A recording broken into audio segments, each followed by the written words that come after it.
Hi viewers, welcome back to South Tube. நாம இன்னைக்கு கேரள மாநிலம் கோட்டயம் டிஸ்ட்ரிக்ட் எருமேலி பகுதியில் அமைஞ்சிருக்க பேட்டை தர்மசாஸ்தா திருக்கோயில தான் பார்க்க போறோம்.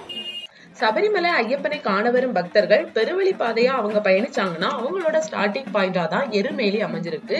இந்த எருமேலியில பாத்தீங்கன்னா 3 திருக்கோயில்கள் அமைஞ்சிருக்கு. இந்த பேட்டை தர்மசாஸ்தா திருக்கோயில், பக்கத்திலே அமைஞ்சிருக்க தர்மசாஸ்தா திருக்கோயில், பாபர் மசூதி அந்த கோயில், இந்த 3 கோயில்களையும் தரிசனம் செஞ்சுட்டு பேட்டை துள்ளல் அப்படிங்கிற நிகழ்ச்சியை முடிச்சுட்டு தேங்காய் உடைத்து தான் இங்க இருந்து தங்களோட பாத யாத்திரைய சபரிமலை ஐயப்பன் கோயிலுக்கு தொடருவாங்க.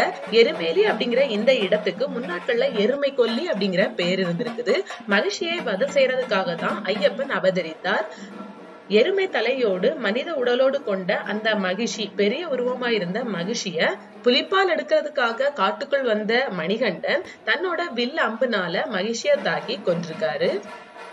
அப்படி எருமை ஆகிய அந்த மகிழ்ச்சி கொல்லப்பட்டதுனாலதான் இந்த இடத்துக்கு எருமை கொல்லி அப்படிங்கிற பெயர் இருந்திருக்குது. நாளடைவில் தான் மருவி எருமேலி அப்படிங்கிற பெயர் மாற்றம் பெற்றிருக்கு. மகிழ்ச்சிய கொன்றதுனால பெரிய உருவமா இருந்த மகிழ்ச்சியோட உடல் மேலே நின்று மணிகண்டன் ஆடிருக்காரு. அப்படி மகிழ்ச்சியை கொல்றதுக்காக வரவேண்டி நின்ற தேவர்களும் முனிவர்களும் அந்த இடத்திலேயே வண்ணம் பூசி வேடமிட்டு ஆடிருக்காங்க.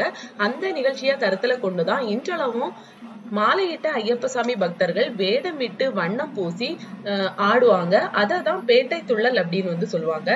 பெரும்பாலான மாலையிட்ட சபரிமலை பக்தர்கள் பேட்டை துள்ளல் அந்த நிகழ்ச்சியை இந்த கோயில தான் ஸ்டார்ட் பண்ணுவாங்க. இந்த இடத்துல வச்சுதான் மணிகண்டனான ஐயப்பன் ரெஸ்ட் எடுக்கிற நேரத்துல தியானம் மேற்கொண்டதாகவும் சொல்லுவாங்க. கருப்பசாமி எல்லாருக்குமே தெரியும், சபரிமலை ஐயப்பனோட காவல் தெய்வம் தான். காவல் தெய்வத்தோட அந்த ஆயுதமா அருவாள் இருக்குது. அந்த அருவாளை தான் இங்க அதிகமா வச்சிருக்கத நம்ம பார்க்கலாம். பாபர் சுவாமி கோயிலை பற்றி இன்னொரு வீடியோல பார்க்கலாம். இந்த வீடியோ உங்களுக்கு பயனுள்ளதா இருக்கும்னு நினைக்கிறேன். நீங்க பெருவழி பாதையில பயணம் செஞ்சு சபரிமலை ஐயப்பனை வணங்கியிருந்தீங்கன்னா உங்களோட எக்ஸ்பீரியன்ஸ் எப்படி இருந்துச்சுன்னு கண்டிப்பா கமெண்ட்ல தெரிவிங்க. இன்னொரு வீடியோல சந்திக்கலாம். நன்றி.